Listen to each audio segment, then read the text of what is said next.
Good evening, ladies and gentlemen. This is Brock Beard from LastCar.info coming at you finally after the conclusion of the Ally 400 at the Nashville Superspeedway. My goodness, I don't know exactly what we just witnessed. It was a little bit of everything. We both had some fantastic green flag racing and very low attrition, and then at the end, very high attrition and a record number of overtime restarts there, pushing the race well past its scheduled distance, where unofficially, pending the results of post-race inspection, Joey Logano managed to stretch his fuel tank more than 100 laps and pull off his first victory of the season, first victory in a points race, of course, thinking back to his win in the All-Star race at North Wilkesboro earlier this year, and punching his ticket into the playoffs ahead of a very, very surprising Zane Smith, just 68 thousandths of a second behind the margin of victory as Logano's car stumbled off of turn 4, and Zane got another good run on the inside. A very good battle there, even finished ahead of Tyler Reddick, who was another 3 thousandths of a second behind Smith at the stripe there, too. Could you imagine if that were the finish? I'll tell you what, Reddick certainly upset after the conclusion of the race there with his interview, and Zane Smith, probably feeling a little bit of both happy to have far and away his best performance of the year in that struggling number 71 entry at the Spire team, but also coming very close to what would have been a breakthrough victory for the past Truck Series champion there. So just an absolutely tremendous set of circumstances here. I do have to say right off the bat, and I will gladly take the L here about the Austin Cindric caution there. I was very quick on the button there on that. And hey, you know what? If you can't laugh at yourself, what can you there? Cindric's incident there, it seemed like he was going to come back up into traffic, but it's very easy to say that in hindsight. Cindric spinning out during a tight race down the back straightaway there, and especially given the accidents we did end up seeing on the overtime finishes, especially down the back straightaway there.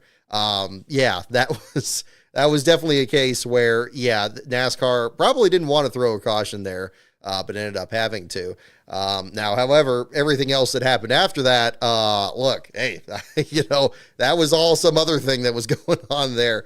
And it's really hard to unpack that, I guess. I guess we could just go right from the beginning here at the same time. My goodness, I'm still kind of getting my head around this, as I'm sure everybody else is too, to really figure out it. First and foremost, again, Logano punching his ticket as a past two-time champion there, now looking to be a contender again this year. My goodness, controversy on top of controversy. That'll probably be the first part to really talk about here, I suppose. I guess the first thing we could talk about is, what does this mean for the future of green-white checker restarts? The ongoing debate that was especially flared up from Circuit of the Americas last year, did a comment video on that last season. There was, we've had these controversies before, overtime finishes before. Sometimes in the case of COTA, it's been as simple as simply changing where the restart zone is, or having single file restarts instead of double file, other things that can be done here. But every once in a while in a race like this, where it comes down to fuel mileage, and we're already down to like the last couple of laps, and then you're going to have, you have some incident happens, maybe it's just a one-car spin, like what it was with Cindric tonight. But that could very easily compound over and over again. And perhaps this is inevitable that we have a finish like this. We haven't had it quite to maybe this this extreme. Is this a format that really is going to always be having that one way or the other? And if that is the case, do we have to really think about capping the number of overtime finishes, or not having overtime finishes? Or, as I suggested last year, should we revisit the possibility of racing to the caution flag, at least on the final lap, or maybe the last 2 laps, or some kind of real hard and fast separation where, we know that that's going to be the case? I still think that's something that hasn't fully been reconciled since the concept of overtime was adopted by NASCAR. I think it's something that's worth reviewing. I do still think that it doesn't mean that you have everybody run, race to the caution flag on every caution, because obviously that could be a very dangerous situation, as we did see. And Dale Jarrett was right to point that out for his incident in 2003 that happened midway through a New Hampshire race. But I do think that maybe in the offset, we have to really kind of weigh that option now. Is that going to be less dangerous of an option than having 4 or 5 overtime restarts, each one of them with pileups, tearing up more equipment, and then having that situation there too? It could just be the matter of a lesser of two evils, I think. I don't know how seriously NASCAR is going to look at this, but that's certainly going to be something I think that we could find out going forward from here.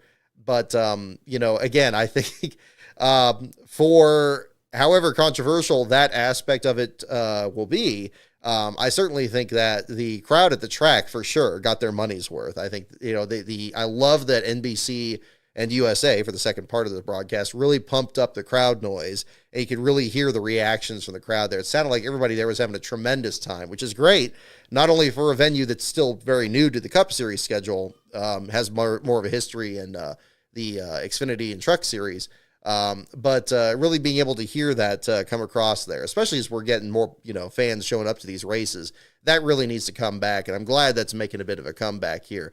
And it made for a great TV experience, too, because you could really kind of plug into that. I think the sound editing, once again, like we saw in these last couple of races here, has been really good. And I think it's really kept things very engaging there. But, and again, as entertaining as it was, it's like, yeah, I mean, I'm sure NASCAR is going to be looking at this, and it's like, do they want, I mean, it seemed like this was it was like a perfect storm of this. Again, having teams that were running out of fuel, having so many cars that were still running. You had very, very low attrition. You had a lot of cars that were very evenly matched that were still running. I think Eric Jones and Michael McDowell were like the only cars that were like dropping off the pace, and McDowell fell out of the race. And I think there were only about 3 or 4 cars that were out of the event in a 38-car starting grid. Then you had people running out of fuel. You had a lot of different strategies that were developing right from the start of the race. So nobody was on the same page, and nobody really knew how far their tank could go, and nobody was going to be willing to come down pit road and give up that track position, much less a chance at victory, especially with a lot of drivers up there that hadn't won a race yet.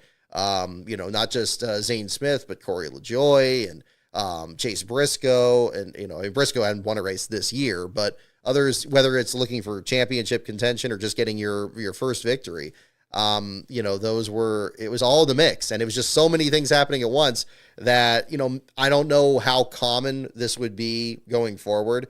Certainly at a bigger track where cars can run out of fuel more easily, or where it takes much longer to have a cleanup, or where, the kinds of wrecks that happen on late race restarts can be more serious, like a super speedway or like a place like Pocono or Indianapolis. I guess that's certainly a possibility. But I guess, that'll be really kind of what's going to be the factor going into this about how NASCAR is going to approach this, is how common do they think this particular set of circumstances were? Is this something that seems to happen every week? It does seem like we usually do have overtime finishes in these races. However, at the same time, having quite this much chaos and this many overtimes seems more exceptional there too. And really these drivers seem to understand it now that, it's not at all a new protocol. They know to strap in, and really, it almost starts a whole completely different race at that point. Just a series of sprints to finish things off. And, hopefully everybody was okay and was checked out of the infield care center from those wrecks. There were some pretty hard hits. It was good to see Chastain get out of his car. The tangle he had with Ty Gibbs there was very brutal there, and could have very easily collected a couple other drivers with Josh Berry and others there being involved. At least a pretty crazy situation there too. But at the same time too, another part we have to actually talk about is the controversy over Kyle Busch and where to place him in line. And I'll tell you what, if Kyle Busch actually pulled off this victory after getting put back into the 4th spot for that late race restart, then Marcus Ambrose should be demanding that trophy for Sears Point back from Jimmy Johnson back in 2010. Or Clint Boyer, and Greg Biffle should probably be re-examined back over at Kansas there. We've heard so many times where a driver doesn't maintain caution speed and isn't given their track position back. Even Kevin Harvick at that race at Daytona, where he had the big wreck because of the rain falling over in turns 1 and 2. Harvick argued that he was maintaining caution speed, even though he was being involved in the accident and kind of worming his way out of the pileup there to take over second spot behind Austin Dillon, or perhaps even ahead of him there too. If you, it seems like it's definitely trended towards penalizing any driver that's been in that situation rather than turning a blind eye. And the scoring originally showed that at the moment of caution, when Kyle Busch stopped behind Chastain that was blocking his path, and he did a pretty solid job of that, even after bouncing off the outside wall and undoubtedly doing some damage to his car in the process. Kyle was actually dropped all the way back to 19th. And so for that restart, he should have started back in 19th. And perhaps with as much of the chaos that happened, it wouldn't have happened exactly the same way because he triggered one of those incidents there soon after. He could have worked his way back up there too. But unfortunately, that just didn't turn out to be the case there. He clearly shouldn't have been given that spot back over in fourth. I think that was ridiculous. Kudos to NBC for finally calling out something here. It seems like they fall too much in lockstep with whatever NASCAR decides on these rules situations, whether it's the crew member that reestablishes his position on the wall when it was Chase Elliott, or drivers going below the yellow line during the same fall during the playoffs, or even just treating as obvious the situations where cars were catching on fire a couple of years ago. In this case here, finally something got so absurd that both Jeff Burton and Steve Letarte were calling it into question. And I'm glad they finally woke up here. It only took a couple of years for them to finally do this. And it was actually quite shocking, I'd have to say. Shocking in a positive way to finally see that. It used to be, if something didn't make sense, the broadcasters were kind of asked questions about it. I remember even in ESPN's days in 2008, and this is not an example that I'm particularly fond of, but it's suitable for this. When Regan Smith went below the yellow line at Talladega, you could hear Andy Petrie, giving the call to Regan Smith for winning the race. But then you had Dale Jarrett actively questioning it, says, wait a minute, why would this be different on the last lap than a lap before? And as much as I, don't like the result of that, which ended up with Smith getting the penalty that took the win away from him and gave it to Tony Stewart, he did have a point in that. And it perhaps was something that needed to be illustrated better in the yellow line rule at that time. I think that much like racing to the caution flag, the last lap is supposed to be something very different from, say, something that happens just some meaningless point earlier in the race where it's not even for stage points or just anything else, like an earlier caution. Again, it's good to hear that these broadcasters are actually, paying attention to what's happening. I'm just staying somewhat engaged in there. I know there were a lot of criticisms during this broadcast about the booth itself, and I thought it was a really interesting discussion on this too, about the Dale Jr. effect, the fact that Jr. is not in the booth. And now we've had a couple of these races to really kind of take in what's happening. To me, I don't feel like the approach of Jeff Burton, Steve Letarte, and Rick Allen is any different from what it was with Dale Jr. in there. I think that Jr. really kind of brought that star power and kind of that classic broadcast approach where he would describe things that we don't really see on the screen and try to draw their attention to it. And ultimately, apparently, according to the reports we heard earlier this year, that was a point of contention that ultimately led to Junior trying something different for broadcasting going forward here. What's left is really the exact same approach we've had before. And as I've said, really, the play-by-play is just been kind of lacking there, which is frustrating, especially when you have a race like this that has as much crazy stuff that's going on there. I think really it just reveals that it's like, oh, wow, there actually are some other things that they could actually kind of work on. That's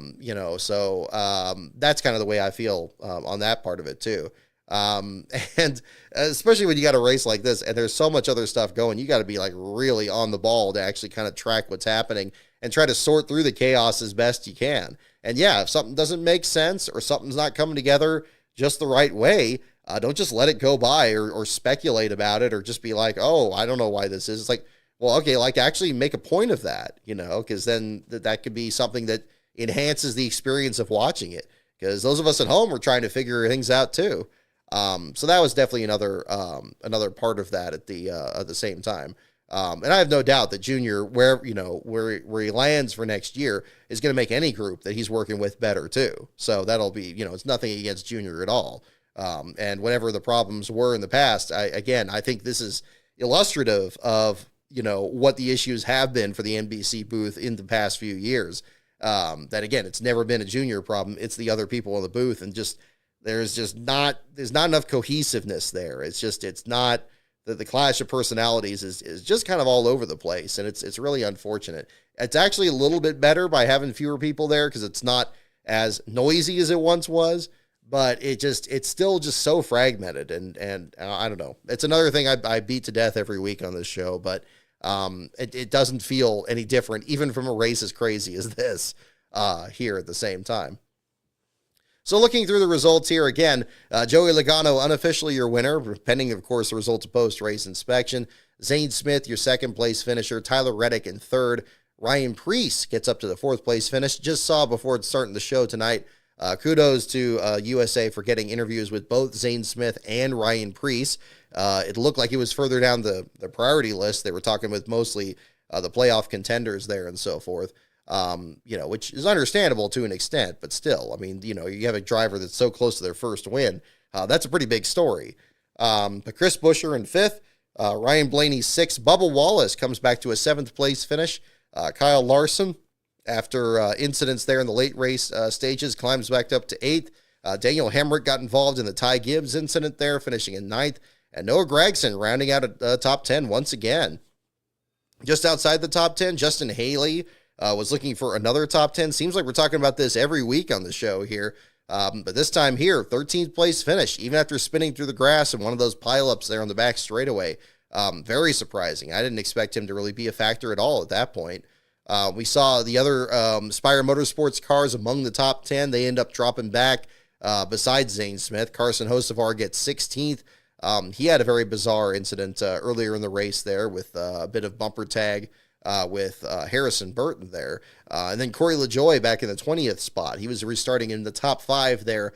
Unfortunately, had to make a late race pit stop, and as the broadcast did point out, was much more than just running out of fuel. It seemed like it was some kind of an issue with the right front suspension or something else that was going on underneath the hood there. He ends up finishing 20th, still on the lead lap, but far from the run they were trying to get. Chase Briscoe was on the front row with Logano at the very end. He ends up back in 21st at the end of the day as things shook out. Mentioning Ty Gibbs, after the damage he suffered, he ends up back in 23rd. Martin Truex gets spun out of the top 10, finishes back in 24th after his Herculean effort back at Loudon last week. Unfortunately, not a good showing for him in this race here. Chase Elliott was back in 18th. He spun off of turn 4 on the final lap. Suarez was involved in the incident there with Truex at the end. Just absolute chaos for several drivers there. Josh Berry, unfortunately, drops out at the very end at 26th. He was another driver that looked very fast all weekend, seemed to have a real good shot at potentially getting his first win. Didn't look that way in the second half of the race as things got strung out. But as the late race restarts came, it seemed like he was working his way back up there. Unfortunately, ends up backing into the outside wall, drops him back to the 26th spot. Mentioning Kyle Busch after his, very unusual day, either climbing into the top 5, then the incident, and then getting placed back up to the front. He ends up 27th at the finish. Corey Heim was almost battling into the top 10 there. He got some damage on the backstretch and ends up in the 29th spot there. So his first run for 23:11 after his previous runs driving in place of an injured Eric Jones earlier this year at both Dover and Kansas. We saw John Hunter Nemechek involved in one of those incidents. He'd already been back in 37th spot earlier in the race, spun off turn 4. He ends up climbing actually a few spots in the end to get up to 31st, outlasting some of the late race attrition there. But your last place finisher here, Chad Fincham, with a very bizarre day of his own here. It was good to see Carl Long's team back out in the field here. Running double duty was Chad Fincham himself, which was pretty cool to see. Fincham running for SS Greenlight Racing on Saturday and then running the Cup Series race. In both races, he was in last place at least some point in it. Fincham gained a few spots there on Saturday before the checkered flag fell. But on Sunday's race, they had problems with the brakes. They had issue with the electronics. According to a tweet that was just posted on the MBM page here earlier this evening, indicated that rainwater from the storm that stopped the race midway through seemed to get into the circuits and then fried the battery and messed up their electronics. When the car refired under the caution, once the red flag was actually withdrawn, Fincham was ended up limping around the track there. The engine sounded really bad from people that were at the track there, apparently, and he pulled back into the garage area. Now, kind of an interesting deal, as Seth Eggert pointed out, with a very interesting statistic there, that Chad Fincham, as you can see, if you look at the NASCAR.com leaderboard here, it shows that the lap he completed, the 132nd and final lap that Fincham ran, was clocked in at 5,022.355 seconds. So it must have been just at a certain point in the garage area, he must have crossed the start-finish line after the rain delay. Because if you divide that up into minutes, it's basically almost an hour and a half, which comes out to pretty much what the rain delay was, leading up to even him getting into the garage area there. And so that's ended up being basically probably one of the slowest laps ever. I know I've had at least one other race where the last lap that the driver was, pretty much similar circumstances, coming off of a red flag, car pulls into the garage area under the caution flag, doesn't come back out, and then that time is actually recorded on the leaderboard, which is really interesting. But I got to look that up. I didn't see it there, at least in the closing laps, but I know it's happened up at least one time here too. So that was kind of an interesting situation there. But unfortunate day for Fincham there. His first last place run since 2021, which is also the year that he made his last Cup Series start. It's his first time driving the next-gen car, much like we saw with David Starr earlier this year at Martinsville, where Starr ran the number 66 there as well. But a last-place finish for him. Riley Herbst ends up bouncing off the outside wall there in the late stages there, got scooped out of a solid run, not a strong run out there in the Rick Ware Racing entry. He ends up back in 37th. Christopher Bell had one of the two best cars at the start. He and Denny Hamlin were really going at it. But Bell ends up involved in an accident, just lost control. We saw a lot of drivers really showing like how slick this surface was, even for a concrete track. Bell ends up in the 36th spot. Michael McDowell had a drivetrain issue that dropped him off the pace. He ends up in 35th. And Eric Jones bounced off the outside wall with a very hard hit in turn 2 and was limping around behind the pack. He ends up dropping out in the closing stages and finishes in 34th, just one spot behind the wrecked Ross Chastain, who also found trouble among the leaders there. So it ended up being a very physical race after it didn't seem like it was going to be. At the beginning, it seemed like the heat was going to be much more the story and endurance. And especially after the Xfinity Series race, which we'll get into. We'll talk about Xfinity and trucks, of course, tonight. With how long, drivers were staying out there, how few cautions we had on Saturday, and all 38 cars finishing the race under power, became a very unusual set of circumstances there, too. So, that ended up being really the story from the back of the field here, too. As I said at the top of the show, this race pretty much had everything, just about everything but a first-time winner. I think much like the Bristol race we saw earlier this season, just a real dramatic set of circumstances. It seems like Denny Hamlin still struggles when he runs the FedEx paint scheme, which is just shows how different the sponsorship model has been for the number 11 team.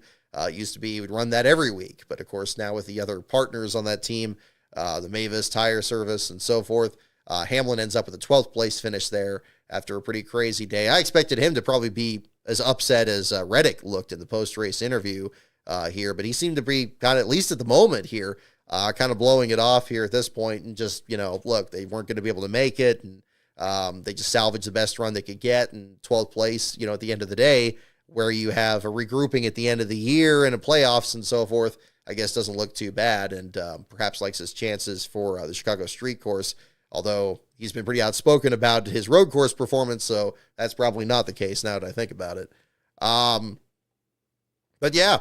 Pretty pretty crazy. The more I'm thinking about it, it was a crazy race. It should do well in the Jeff Gluck poll. I think it should qualify as a great race. I'd hate to think that it needed to have these late race restarts in order to be good, because it really didn't. The battle that we had at the closing stages of this between Ross Chastain and Denny Hamlin was absolutely magnificent. I think both of them did a great job. We saw some great defensive driving from Ross Chastain, and really trying to kind of just keep that lead as long as he could. And when Hamlin catches him inside of 20 laps to go, you had a really kind of exciting deal there. And, they pulled about 3 seconds ahead of Kyle Busch and could kind of settle the win amongst themselves. And that's just about as good of a battle as you're going to get from stock car racing, regardless of the aero package or cars or whatever. So I think they put on a great show out there. It's unfortunate that it couldn't just be settled that way. It seemed like Chastain was actually able to track Hamlin back down, although Hamlin was getting a much better drive off the corner there on that final stretch. And unfortunately, yeah, the Cindric caution happened, and we wouldn't know exactly how that would turn out. Although it seemed to certainly favor Hamlin with, again, the drive off he was getting off the corner. Hamlin was probably going to win that race if that didn't happen. But regardless, we ended up with a pretty different scenario for sure that, again, drops Hamlin to 12th, brings Logano up to the win there after Logano wasn't really much of a factor most of today. Seemed like most of this race up to that point, Logano was always getting kicked to the high groove in turn one and losing a lot of spots. There was that incident earlier in the race where he held up Hamlin going into the first corner. There were other times he just seemed to be getting shaken out of the draft. He would get, I guess, good pit stops and be able to get good track position, but just not able to hang on to it there. So a very unusual race, but at the end of the day, you gotta be the guy that actually gets to the finish line first, and he did what he had to do. And that was the situation. I'm kind of interested, and I know there's a lot of footage that, of course, can be spliced together, and NBC was not shy at all about showing this, of all the altercations between Denny Hamlin and Kyle Larson over the last couple of years. And I'm sure the radio segment from New Hampshire really kind of kicked that into overdrive of Kyle Larson dismissing the statement that the spotter made about Hamlin racing Larson pretty aggressively. I'm not willing to really make that much of that rivalry. I always thought that probably the rivalry, what happened to, I know we had Chastain and Hamlin be the battle in 2022, and that seemed to cool off a little bit. I was waiting for that to kind of get hyped up a lot more in the finish of this race, and it probably just felt unusual because this is probably the first time since 2022 that we've really seen Hamlin and Chastain going toe-to-toe for an actual win in the closing stages there. But I thought it was going to kind of bring that back up again if they're looking for something there.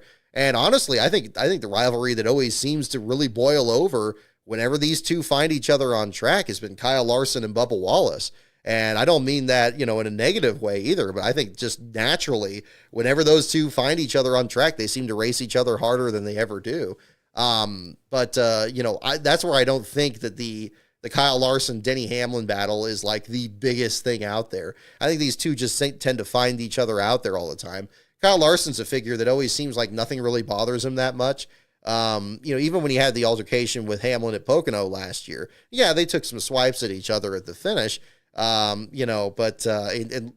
then Larson didn't seem that upset. He's still laughing it off and, talking about how Denny's never wrong and stuff like that. I think, does it come up to like a Bobby Allison, Richard Petty kind of thing?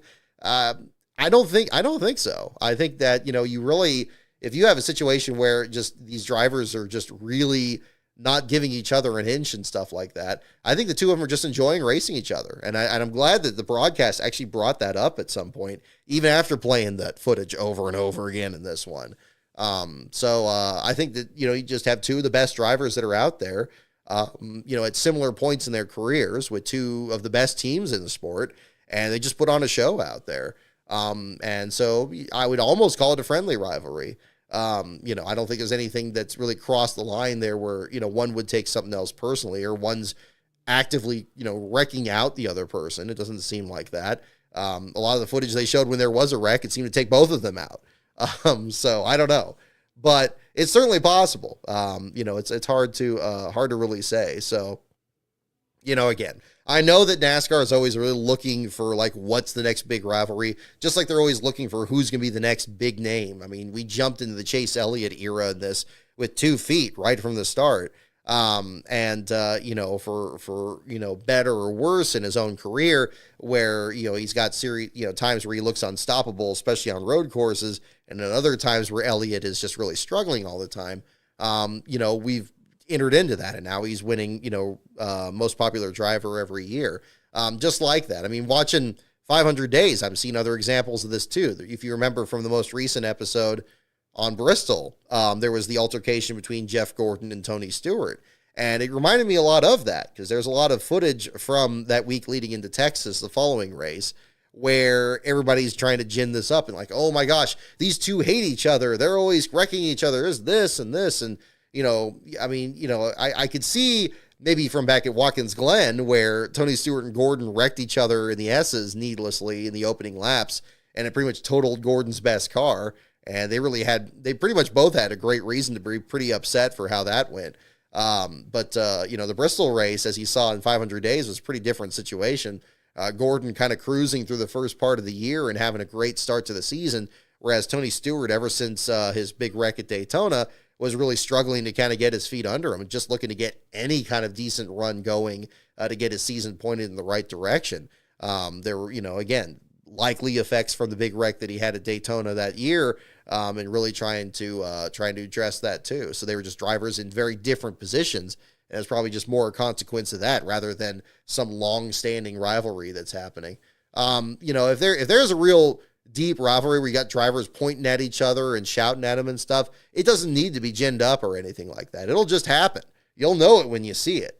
And I think we came pretty close to that with both Bubba Wallace and Kyle Larson, and even really Ross Chastain and Denny Hamlin, admittedly. I think that actually looked much more like that. The Chastain, to me, still reminds me so much of Ernie Irvan, as just being a driver that, seems very laid back, but when he gets behind the wheel, he just does like these unbelievable moves that sometimes they work and he wins, and sometimes they don't work and he gets in trouble. Every generation has that driver, and whether it's been Kurt Busch or Irvin or any drivers even further back in history too. Those are the first two that kind of come to mind in a similar category there. I guess you could probably put Carson Hocevar on the list from today after the very unusual situation there with him and Harrison Burton. I suppose we'll hear more about that. The crew definitely didn't want him talking more about it on the radio, because I'm sure, of course, NASCAR's listening, as they always do, to the radio traffic there. So that'll be another part of that. Entertaining race. Interesting to see kind of the different responses from some of the drivers in the field here. Definitely a lot to unpack to find out what'll happen here throughout the week, and especially when next week in the Chicago Street Course is already anticipated to be a pretty crazy race. Hopefully the weather holds off this time, and we can actually get an understanding of how fast these cars can really go through those tight confines there on DuSable and all the other streets down there. So that'll be really exciting. So we'll definitely be talking about that through this week and into next week there for sure. But again, a good race, but like I said, it didn't have to have the overtime finishes to be good. I felt like even if Hamlin won that race, I think we would have had at least as good of a battle as we had with Kyle Larson and Tyler Reddick back at Las Vegas. A solid finish there. It wasn't going to be like a photo finish there. But Chastain, I think, had a little bit left in the tank. It was probably saving just a little bit there. It just didn't work out that way, and he wasn't able to show it. So that's the nature of it. That's kind of the situation there. So that'll be the other part of that too. So kind of looking back here on the weekend, we'll talk about the Xfinity and the Truck Series races here as well.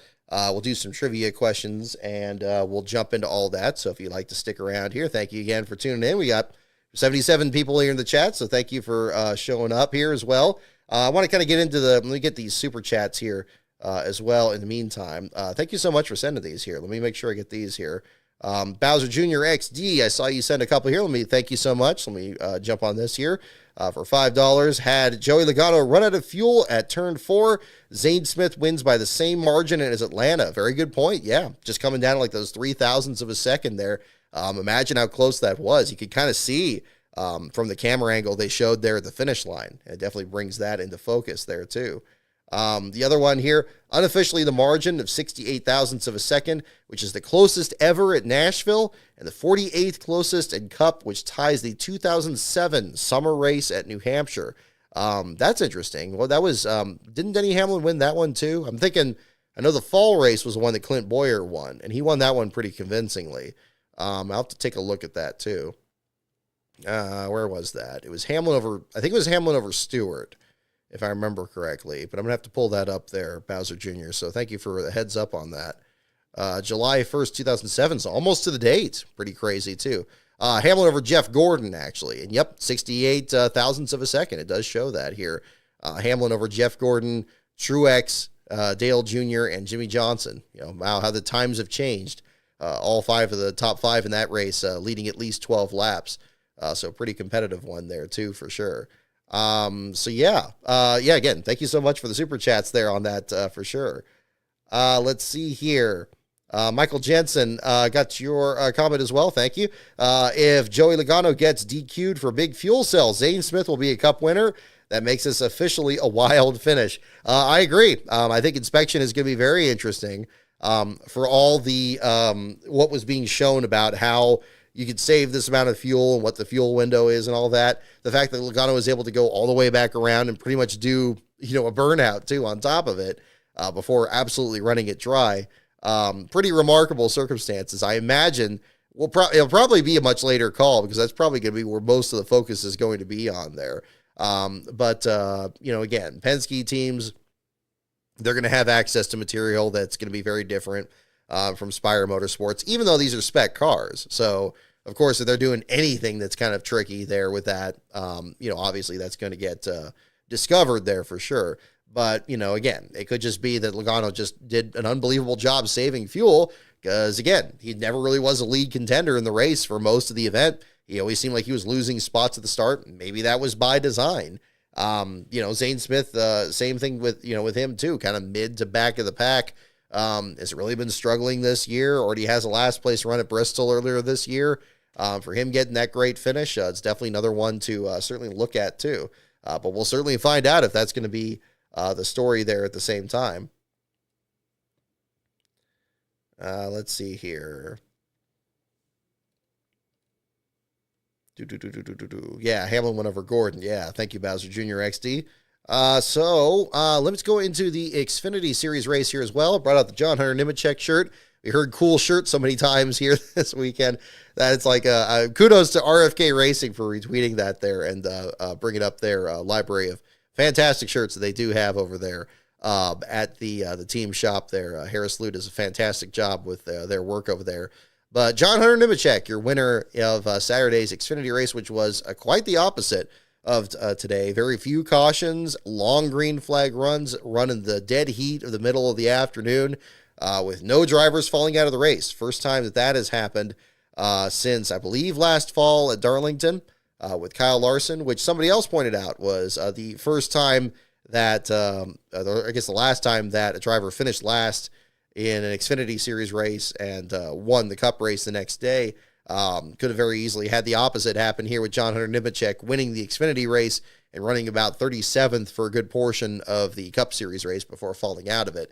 Didn't quite have that situation, but came pretty close there for the struggles that the 42 team faced this week, which is unfortunate given how much they'd struggled there this season and what a good run they had at New Hampshire just last week. Patrick Emmerling ends up being your last place finisher. He was one of many drivers that were trading last place at the beginning of this event there.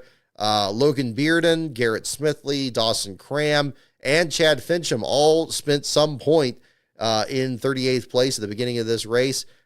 Traded off the spots there. It seemed like everybody was going to be about 3 or 4 laps down at the end. You had some late race pit stops for both Dawson Cram and Garrett Smithley that brought them pretty close to where Emmerling was. But then Emmerling dropped off the pace when the tires were too worn, and that dropped him all the way to the tail end of the same lap that Smithley and Cram completed. So the bottom 3 finishers all finished on the same lap, but each of them were 5 laps down to race winner John Hunter Nemechek, which made for an unbelievably close last place battle. So for the full write-up on that, you can already check that out at the lastcar.info site. Hope you enjoyed following along on that on Twitter as well, because that was definitely a challenging one. I think that's probably, I've talked about this a lot on here, but that's probably the most challenging one, especially if you're doing it in person, is just tracking, what's happening at the back of the field there for a much longer period of the race. You usually think that there's going to be some kind of accident or a blown engine or somebody just having some kind of a struggle along the way, or at least maybe getting some stay in the garage area to work on something, maybe lose some laps and get back out there. And then probably nobody else falls out and that person ends up being in last place. You have a lot of races that are kind of settled that way. But in this particular case here, the attrition was non-existent. And I don't think really any of these people went to the garage area. It seemed like everybody was having issues just on pit road or just slow cars out there. And that keeps everybody within 5 laps of the race leader. And that's where you got Emmerling being your last place finisher. I thought it was really interesting to kind of feature the sponsors on the team. The 70-acre Farm Motorsports sponsorship is actually relating to a youth racing league that's based nearby in Tennessee there. So I thought that was pretty cool to kind of talk about that and want to kind of feature that in the article at the same time. Sometimes that's a good opportunity to talk about some of these teams that don't get talked about. It's definitely kind of feature the backers that support them and why they do, because sometimes that could be kind of an interesting part of the story there at the same time. And they had a nice paint scheme too, very reminiscent of the Gen X paint scheme that Kevin Harvick ran for Busch one of his last couple of years. So that was really interesting to see. But Emmerling ends up being a last place finisher. He's the first repeat last place finisher in the Xfinity Series this year. So he ends up being your leader in the 2024 NASCAR Xfinity Series standings. Again, your race winner was John Hunter Nemechek, leading 76 laps there. Chandler Smith, Jesse Love comes from 38th on the grid, and this time actually was at the back of the field when the race started there with the penalties and so forth that was going on there. Climbing all the way up there to finish in the third spot there, passing 65 green flag passes. He originally said 69. Apparently there was a later update that it was 65. Nevertheless, absolutely impressive with this effort there to get back up there and finish in the third spot. Apparently, according to Steve Toronto's pictures and video, he was really picking off spots even all the way to the finish. Probably could have got second place Chandler Smith if the race went even a bit further, but that was not the case there. Austin Hill in fourth, and Noah Gragson, a great effort there for the Rhett Jones effort. Only the second time that team that you usually see in the ARCA series only is running in the Xfinity Series. Apparently they have a history with Gragson and his racing past, so that brought that program up there. Possibly a place he could end up next season if something doesn't work out, after Stewart-Haas Racing shuts down. I think he's feathering his nest a little bit and trying to get something going. And it's a great job. He had 10th at Charlotte. He's 5th here. Not so much a surprise he's doing good in Xfinity, given how dominant he was with JR Motorsports. But to see him succeed with a team that's really just trying to figure things out, I think is a fantastic job out there. So kudos to him on that. As much as I'm not crazy about a Cup driver running the lower series, if they're developing a new program out there, and especially for a driver like Gragson, who's struggling, who still hasn't won in the Cup Series, in fact, lost his ride partway through last season, as we all know, him getting out there and getting some extra laps out there definitely helps him. And we've seen an improvement in his Cup Series performance with the top 10 finish that he had today in the Cup Series race. So again, a lot of positives to glean from that too. Rest of the top 10, Riley Herbst, AJ Allmendinger, Justin Allgaier, Cole Custer, and Sam Mayer rounding out your top 10. Carson Kvapil just outside the top 10 in the 12th spot there. Shane Van Gisbergen in the 15th spot on the eve of his return to the Chicago street course next week. Parker Kligerman in 16th, and then so forth down the line. Ty Gibbs was your pole sitter. He got damage in the rear of his car after a late race tangle there, brought out the last caution of the event. He ends up back in the 20th spot there in the number 19 car. Other drivers shuffled well back in the order. Haley Deegan was struggling in qualifying, ended up back in the 28th position there. Sammy Smith with an unscheduled stop wasn't able to recover from that. Ends up one lap down in 30th. Sheldon Creed had a late race pit stop that took longer as well. He ended up losing 3 laps, but still finished the race under power. I mean, again, really the last place battle kind of took center stage in the Xfinity race when the battle for the lead was more or less kind of summed up once Nemechek got up there to the front there, it seemed. But a really interesting race, very different in that sense there too. But that ends up being the story for that race at the same time. Should be called Cord Cutter because the series is sponsored by Xfinity. PG 2248 Coaster News. I like that. That's pretty good. That's good.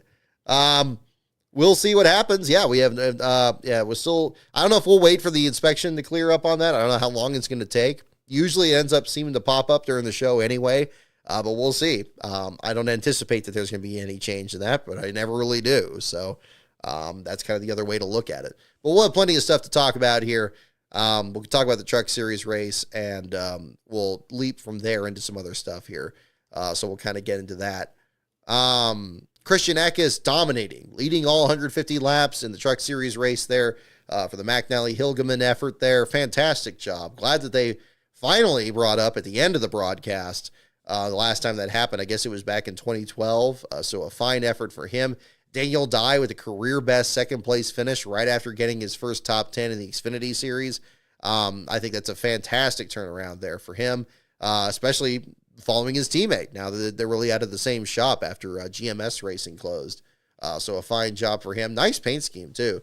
I know Dye gets talked about a disproportionate amount of times for the amount of success he has in the truck series, but regardless, I think he has some of the prettiest looking trucks out there in the field, and that's a way to win me over for sure, at least when it comes to the aesthetics there. So that's pretty cool. Corey Heim finishes in the third spot there, beginning his double-duty weekend there. Again, showed some flashes of brilliance during the Cup Series race today, but not a bad effort. Raja Karuth in fourth, and Tyler Ankrum bringing in the top five, so fine runs for both of them. 3 Bill McNally entries in the top 5. I know they're going to be plenty happy about that. And Spire Motorsports, yeah, if you're having Raja get the fourth place finish and Zane get the second tonight in the Cup race, a good weekend for their programs at the same time there too. Matt Mills got in the top 10 at the end of that, finishing in the 8th spot. Jake Garcia in 10th, right behind Ty Majeski. Stuart Friesen was your pole sitter, but he ends up dropping back to 11th. Much like, again, it's kind of interesting when you have a driver that dominates the whole race and leads every lap, but they're not even the pole sitter. That was very much the same case as Jeff Burton's 300-lap dominance at New Hampshire in 2000. He was not the pole sitter for that race either. So it actually did have one lead change in the race and ended up being the one that ultimately mattered. Clint Boyer frustrated at his finish after stoving in the nose of the number 7 truck.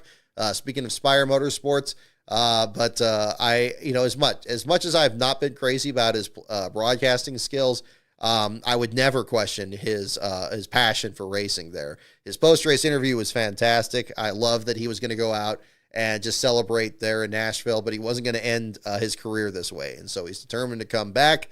I don't know when that will be. I'm sure Kansas will probably be a track he'll be looking at because, of course, is being his home track.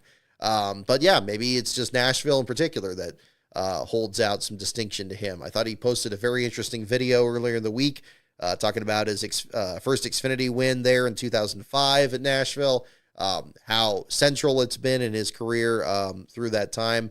And yeah, I think it was really cool to see that end up being a bit of a story there along the way. So we'll find out what happens there going forward at the same time there. Looking further back, Dawson Cram found himself in an unusual situation. We don't know exactly the full details of this, but Thad Moffitt stepped out of the number 46 entry, the Faction 46 entry that's been struggling a lot this year.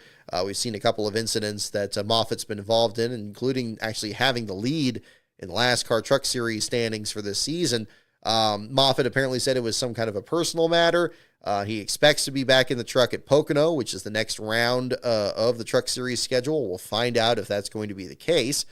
Still following things with the entry list storylines, of course, going forward. But under the circumstances, which were very difficult, Cram did a fantastic job out there. A truck that had no sponsorship on it, but climbing from 24th on the grid and finished 20th on the lead lap. I think for a team that's been struggling as much as they have, for him to bring that home with a decent finish with all the fenders on it, is a fantastic job there for him. Unfortunately, at the back of the field, this ended up being a first-time last-place finish in this one. Brett Holmes had never finished last in the Truck Series in his career, which may be perhaps surprising. You think of him as being kind of one of more of the underdogs of that series, running part-time, often running without sponsorship for a couple of years, trying to run full-time last year, had to miss the last couple races to get ready for this season. So far this year has run all the races, but during that entire span hasn't finished last a single time.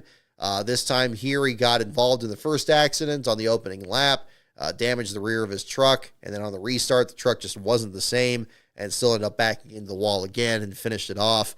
And an unfortunate deal there in a short night for the number 32 entry.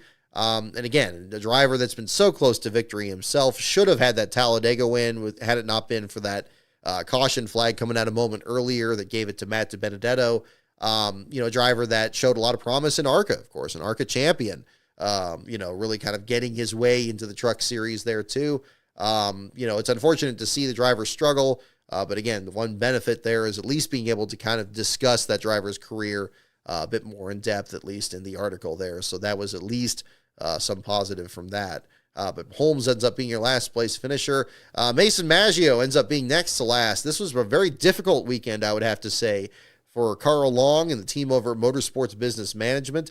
Long had actually helped Scott Austin and the team over there, the number 21 Floridian Motorsports entry, run the Truck Series this year. Long was actually on hand on the radio, kind of helping the team out. But I don't know if it was just a communication issue or if there was just a lack of organization between the team and himself or something. But Long was getting really frustrated over the radio when he wasn't getting told about what repairs were getting made on the truck, if they were going to be in the race or if they were going to pull out of the race. Very similar to what we kind of had in the Cup Series race today. I don't know if it was the same radio system. I assume that it was because it's just, it's him on the horn and, operating his team there on Sunday. But it seemed like it was a real long and kind of exhausting weekend there for him. So between Mason Maggio, finishing next to last in the Truck Series race, and then Chad Fincham's last place running Cup, it was very difficult to kind of get things figured out, and then just some mechanical gremlins on top of it. It was a suspension issue for Maggio, even though it's listed as mechanical in the result. It seemed like it was a suspension problem there on the right front. That seemed like it was going to be a pretty straightforward fix, according to the team, but later was revealed to be something that was not going to work out too well for him. So it ended up being a short evening for them after 40 laps. Taylor Gray, Caden Honeycutt, and Mason Massey rounding out the bottom five there. Honeycutt definitely, if they still had the Goodies Headache Award, he would have been the award winner there. He was running fourth, I believe third. He was third or fourth at the beginning of that race. Had a rear gear leak, it sounded like. There was some smoke that was coming off the truck. Seemed like the smoke had stopped, but he had to pull behind the wall with that issue at the very beginning. Completely took him out of contention. He did end up finishing the race under power, completing 84 laps, came within about 11 laps of passing Mason Massey to get to 32nd when the checkered flag fell. But regardless, Honeycutt ends up falling out of the race after having all these other races where he missed out on a win because of a bad late race pit stop. You think back to Charlotte, you think to Kansas. This time around here, just an unfortunate deal for him, and Honeycutt ends up being your 33rd place finisher there, firmly in the bottom five. But Brett Holmes being your first last place finisher here. One thing that was too bad, too, I was really hoping that Brian Dozit was going to be able to qualify the FDNY Racing's entry. Jim Rosenblum's team has, of course, been involved in the Truck Series since the series started in 1995. The only current team that can actually claim that these days. It even predates ThorSport to an extent there as well. But Dozit attempted to qualify for the race in the team's Daytona truck, which would have been something because Dozit actually got a top 10 in that race earlier this year. And the FDNY racing team hadn't actually qualified for this race since back in 2002, just the second every year the Nashville Speedway was open. But unfortunately, the team wasn't able to qualify for the race there. Dozit had joined Justin S. Carroll, Keith McGee on the short DNQ list there as well. A lot of heartbreak, as there always is on the DNQ side here. The Xfinity Series, we saw Jay Buford not able to qualify for the Xfinity Series race due to technical infraction that prevented him from attempting to qualify, and that basically he was already the only go-homer in the field, so that really took him out of the race. They got everybody there, got sponsors on board, all ready to go, and just weren't allowed to even attempt to compete, and that's a heartbreaker for them. Been a difficult effort for the 74 team this year. We haven't seen him start a race yet this season. We'll see if things turn around. We've seen things turn around like they have for Jesse Iwuji's team. When Andre Castro got on there last year at the Chicago Street Course and qualified the car into the show. We haven't really seen Harmon's team attempt as many road course races, but we'll see if anything's, we'll see what the entry list looks like if that turns out. I haven't heard anything about if they're attempting that race or not, but I know Buford has a road course background, obviously with working with Scott Borchetta and the Big Machine team before Parker Kligerman came on board, but we'll see how that turns out going forward there too. And that's most of what I have on the Trucks, Xfinity, and Cup Series races. We can talk about that at the same time. I'm seeing comments here, of course, about John Force as well. Yes, again, prayers continue to go out to John Force and his family there as he continues his recovery from a very scary accident he had last week. It's been I'm pleased that the family has been comfortable enough to share some updates there on social media. The latest of which actually sounded like a positive direction there. It sounds like, again, he's awake, he's alert, that he's responding to, people's voices and so forth. And just not trying to rush anything. It's still going to be a long road as the indicators were on that report there, but certainly hoping for the best for the great champion in NHRA there. And we'll find out going forward, hopefully through further updates here the days and weeks ahead here at the same time. We'll talk about other things I'm working on here at the same time. Again, I know I got some egg on my face here from the didn't need to be a caution thing today, but I actually did legitimately order some stickers there last week. I think I'm going to order some new ones though. I'm going to write those off that came in because Harris Liu, who always has a fantastic eye for design, he was absolutely right. I needed to have another version of the graphic where the text was arranged a bit better, and it just looks so much better. It's like, oh my goodness, I'm so glad I didn't make a bunch of shirts or something and lose a lot of money on that. But I will be ordering some stickers on that to have those in there on hand. Just because it didn't fit with that Austin Cindric incident doesn't mean that NASCAR still doesn't throw weird cautions. We had some ones there as recently back at Sears Point there where that graphics had to be used quite a bit there on the page. So hopefully you guys get a kick out of that. We'll have some more set up here shortly. So that'll be something else that we'll be working out here at the same time. Yeah, we have that coming up. The other thing too, I have another video that's in the works. I know probably my casual viewers there on the site are probably wondering why on earth I had that last video on the pullback cars. I was hoping to have another video posted like right after that. But this next one here on the history of Country Time Lemonade and NASCAR, I was waiting for something else to come in the mail that was going to add to that video, and it was supposed to come in on Saturday, and of course it didn't. So I'm hoping it comes in this week. I can just add that in there. Everything else is pretty much ready to go. The version that's in the Patreon is the latest version that's been produced, but I'm still going to update that, put that in there, and then ideally, I seriously would be surprised if I don't get that out this week. So we'll have some new content there that's still NASCAR history. I really enjoyed putting this one together. And, again, I know it's taken a bit longer to come together, but I've just enjoyed the process so much. And it fits the summer motif so perfectly, talking about, some of these sponsor activations that occurred in NASCAR back in the late 80s and early 90s. I hope that comes across. The response has been pretty good on the Patreon so far. It's a little bit of a different video in some ways, from some of the stuff I've produced on the channel so far, but not too different because it's very much focused on an aspect of NASCAR history. So I look forward to sharing that with everybody here, especially as we come up on the 4th of July weekend coming up this weekend here. I'm also working on 500 Days. I've already posted this in the Patreon, so I'll share this as well. What I'm doing is I'm working on both the script for both the next episode on Texas and the episode after that on Martinsville. The script for Texas is just about done. I added pretty much the last of my research yesterday, and I just need to kind of regroup and kind of actually revise that and get it actually ready for recording. Once it's ready to be recorded, then we'll be pretty much just into the editing phase at that point. And I'd like to have the Martinsville one pretty far along by the time I'm to that step too. The other video I'm working on is the next episode of Rise of the Field Fillers on Carter Racing, the number 37 that Kevin LePage drove. I do have an interview with LePage. It's part of the video. I attempted to get a second interview from another person involved with the team. Looks like that's probably fallen through, unfortunately, but the LePage interview was really good, and I think it's going to be a really, really good video. So stay tuned for all that, too, because that'll be coming up here shortly, as we're going to be kind of summing up this summer here, I think at least, will be what we'll be focusing on here, too. Let's see. Kind of want to check out. It's like Joey Gase's team is looking for fan sponsorships for the Chicago Street Course. I'll have to retweet that on here. I wanted to check Pockrass's page and see if we have any other updates on things from here.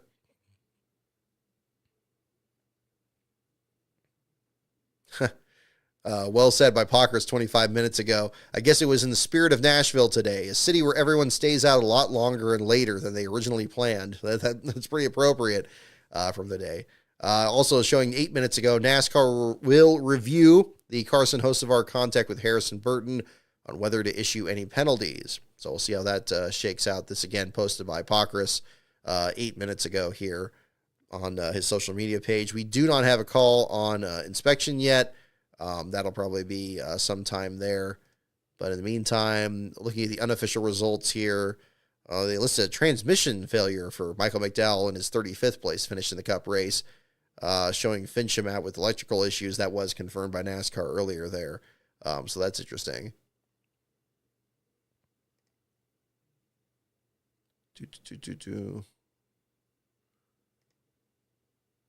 Alrighty. Hearing some things about Hooters potentially leaving Chase Elliott's team, pictures of the car and the pit box there without the Hooters logo on it. I don't know anything more about it than anybody else. So we'll see if there's any more information on that. But you know, if it turns out that there was some kind of change in how that worked out, I'm so glad that Chase got that win at Texas earlier this year. It was tremendously significant there, especially for being able to pull off the Polish victory lap there at the finish after what was a pretty dramatic battle there with Denny Hamlin in the closing laps. So that'll be another one to look at too.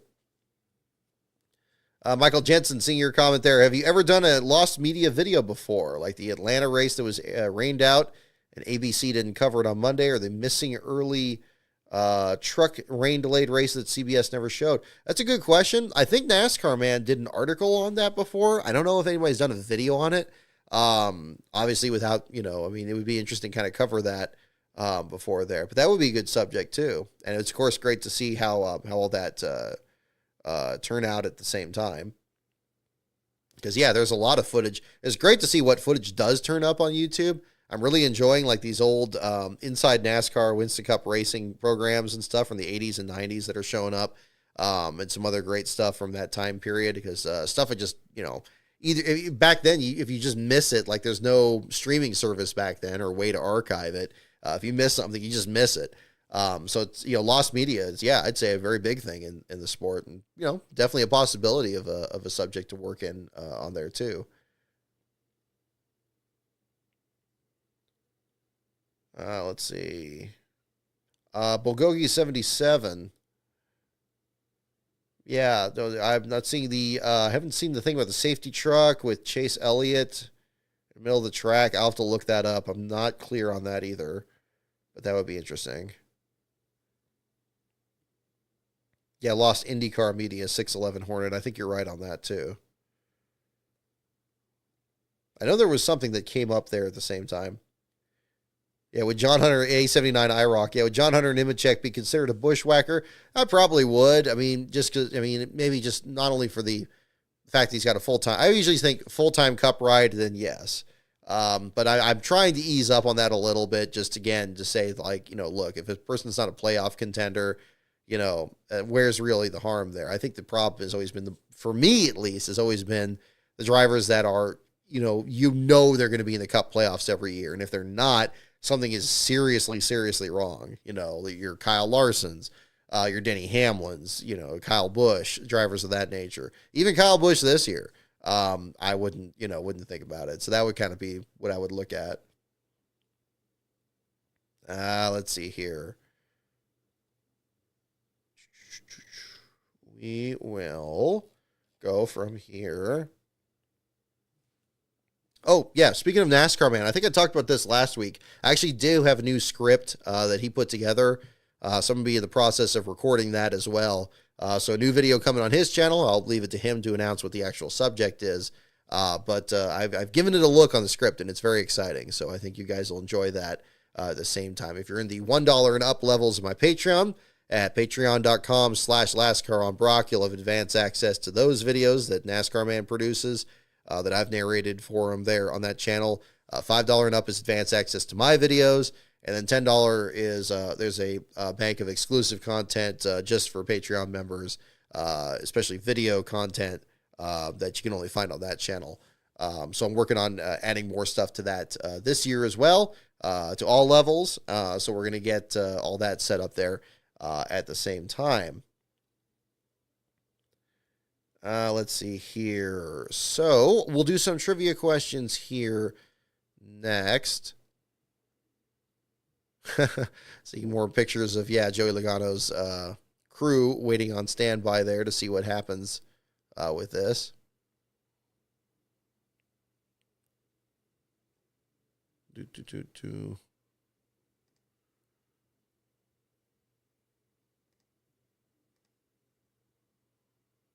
Alrighty. Okay. So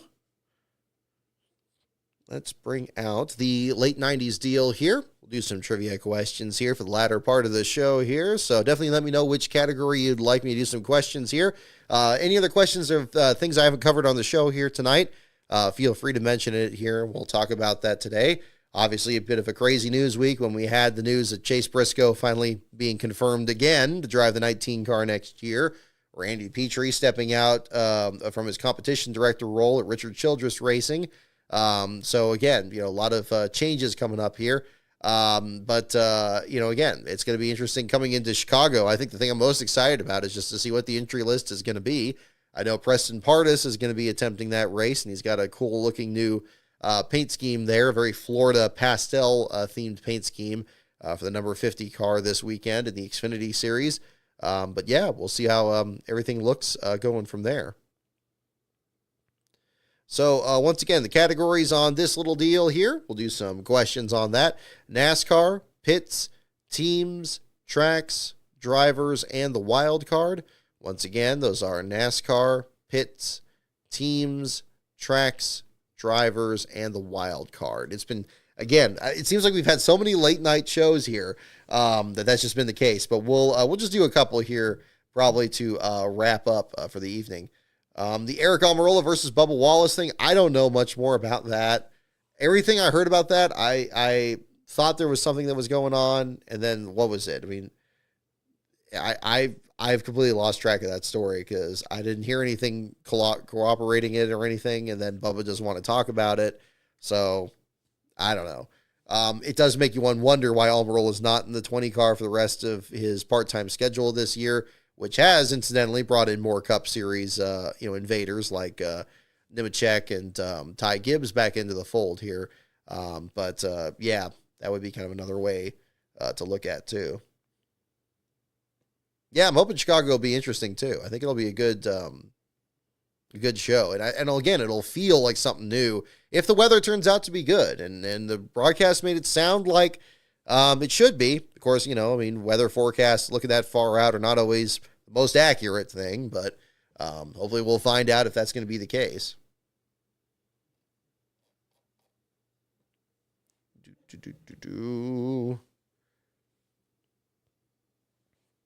Let's see. I see 1, 2, 3. I see a lot for wild cards, so we'll go ahead and do some wild card questions here.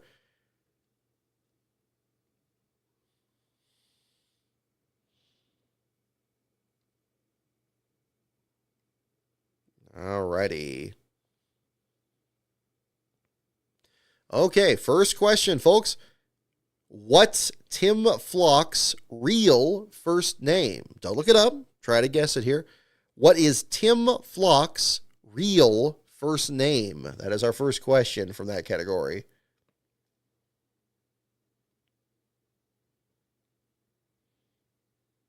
Yeah, again, I don't want to really comment on the Eric and Bubba thing. I just think it's weird that Eric's not in the car, but beyond that, that one feels like there's a lot that we just don't know about it, and I don't really want to kind of get into that. As to Corey Heim, Willie B, seeing your question on that, where he ends up next year. I mean, any place I think any team that picks him up is going to be massively enhanced. I think he's a tremendous talent.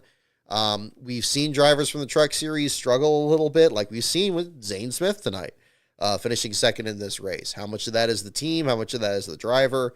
That's, you could argue that one way or the other. But regardless, again, a difficult progression to get into the Cup Series, especially with the next-gen car. But with Corey Heim, I think at pretty difficult tracks, especially Dover, to make your series debut, driving in place of Eric Jones, I thought he did a solid job out there. Kansas, yes, he was involved in a late race incident there on the last lap. Spun him off the last corner, but he was on the lead lap when it happened. And today, again, same kind of thing, different situations happening out there on the track, spinning them out at the late stages. I think in the Truck Series, he looks so good and so fast. I don't anticipate him having the same problems that drivers like Zane Smith or Carson Hocevar have had so far. And whatever team lands him will be in great shape. I mean, whether this is the plan with some of the charters that are being divvied up with some of the other existing multi-car teams, I still anticipate front rows will probably be Riley Herbst over in that entry. But another entry at 2311, I think that especially after Heim running the number 50 car this year, I know he's just now made their first start with him. But again, he was battling just near the top 10 when the race ended at the end of regulation. And, but for the late race restarts, he ended up with a worse finish. I think that's something to look at. So wherever he ends up, I don't see him going.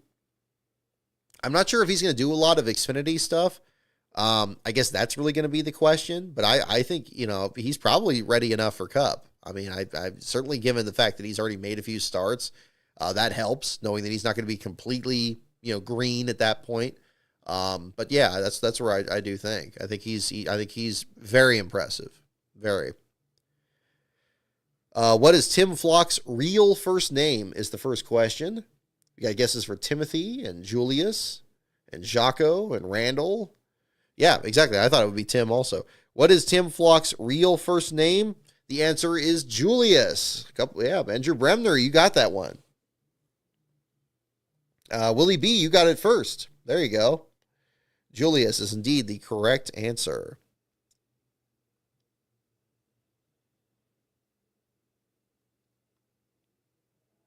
Alrighty.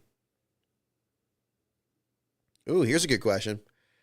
Next question here. Who is Hut Strickland's father-in-law? Who is Hut Strickland's father-in-law? That is our next question. Who is Hut Strickland's father-in-law is our next question. Any news regarding Trackhouse or Colleague? Not that I've heard. I would imagine they're probably Trackhouse is probably pretty happy where they are right now, but excuse me, Colleague is probably the one that's really kind of in a difficult situation. I think all the driver changes that have happened on the 16 team in Cup have been pretty difficult over there. But I mean, at the same time, you have Shane Van Gisbergen, dominating Sears Point and pulling out the win at Portland there at the same time. That's pretty. They got a lot to be very positive about. Who is Hut Strickland's father-in-law is the next question. Bobby Allison. Oh, is the camera out of focus again? Okay, hopefully not. Hopefully we're not back on that. Is it still out of focus? Hard to tell. Okay, hopefully we're good now.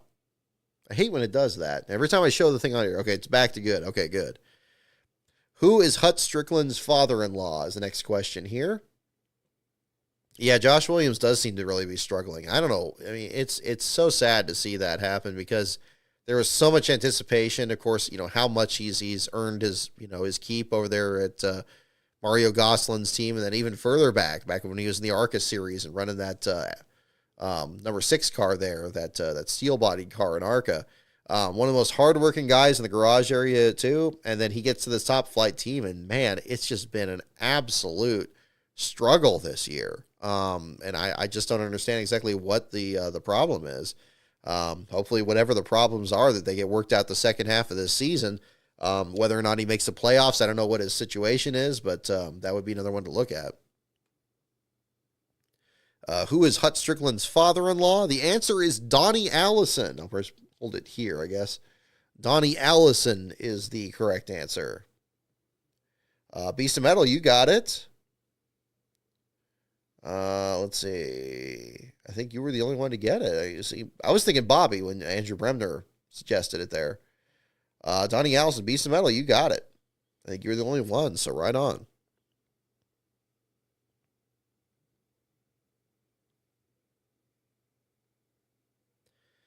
All right. And we're just going to do, hang on here.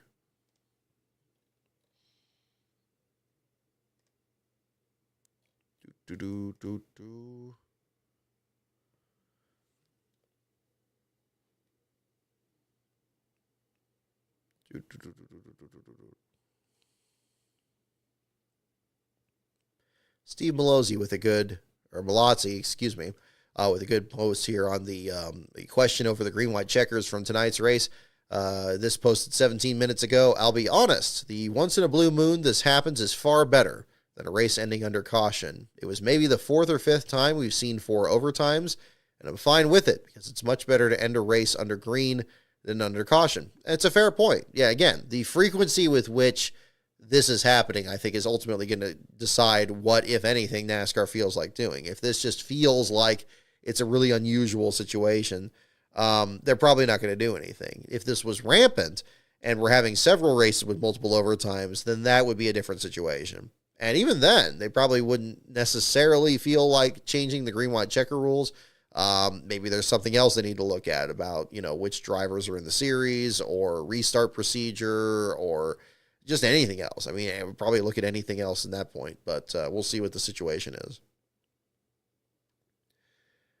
Alrighty. Last question for the evening. Let's do one more here tonight because I know it's been on the later side. Last question for tonight. What Florida city was Big Bill France originally headed for when he stopped off at Daytona? What Florida city was Big Bill France originally headed for when he stopped off at Daytona? That is the question there.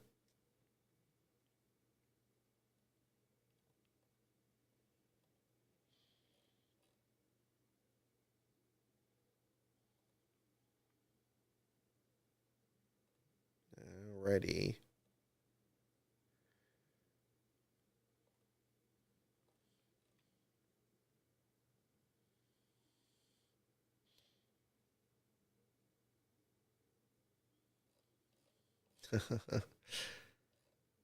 Gotcha. Just checking it out on here.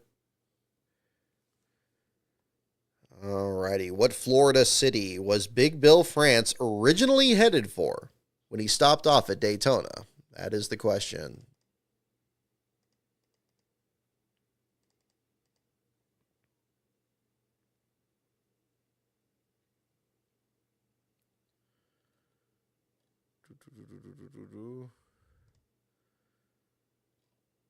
Yeah, it seemed to show a car spinning out on the front stretch coming to the white flag. Yeah, it was chaos at the end. And I saw Suarez look like he hit the wall in turn 2 coming to the checkers too. That was kind of weird.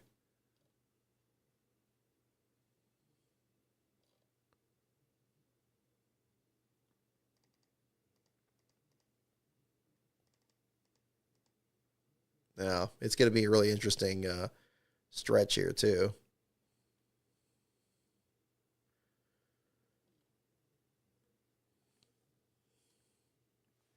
Alrighty. What Florida city was Big Bill France originally headed for when he stopped off at Daytona? And the answer is Miami. Okay, let's go with the obvious. I was hoping it was going to be something weird, but Miami is the correct answer. Mostly Blind Mitch. It looks like you were the first one on that one. Jude Fernandez right after.